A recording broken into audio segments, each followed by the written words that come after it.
Des grumeaux. Voici, j'ajoute l'eau à ma farine pour pouvoir obtenir vraiment des grumeaux. C'est un peu ça. Je fais, ça va me donner des grumeaux. Oui, vous voyez, on va donner les grumeaux. Oui, vous voyez un peu. Je vais obtenir des grumeaux. Ça. Obtenir des grumeaux. Ça, il faut que je mélange copieusement pour que ça me donne des grumeaux. Vous voyez? Et ça va me donner des grumeaux. C'est un peu ça. Vous voyez? Si pour d'autres, c'est de gros grumeaux, vous pouvez la mettre dans la passoire. Ou bien vous voyez comment je fais. On fait comme ça, on passe la main sur ça pour que les grumeaux là ne soient pas trop gros. Que ça ne soit pas trop gros. Une grumeau, on dit. Donc grosse quoi. Excusez-moi. Que les grumeaux ne soient pas trop grosses. Oui. Et maintenant, je vais passer au niveau de ma marmite.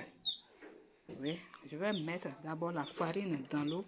L'autre fond avec la cendre pour coller la marmite et le couscoussier à la marmite pour que la vapeur ne puisse pas sortir parce que c'est la vapeur qui va faire cuire le couscous.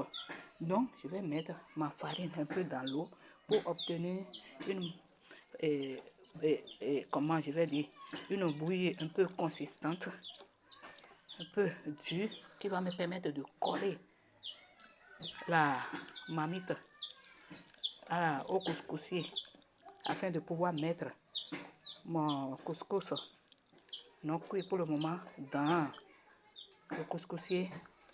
Et bon, maintenant les protéger correctement pour que ça cuit. Que ça, voilà. Il faut que ça soit dur. Si c'est pas dur, elle ne peut pas garder la marmite et le couscoussier.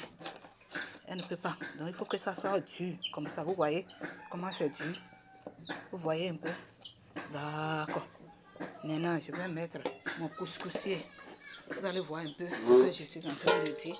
Je mets mon couscoussier. Et je prends maintenant la pâte que je colle. Je colle à la marmite. Vous voyez un peu. C'est quelque chose comme ça que je dois obtenir. Quelque chose comme ça pour ne pas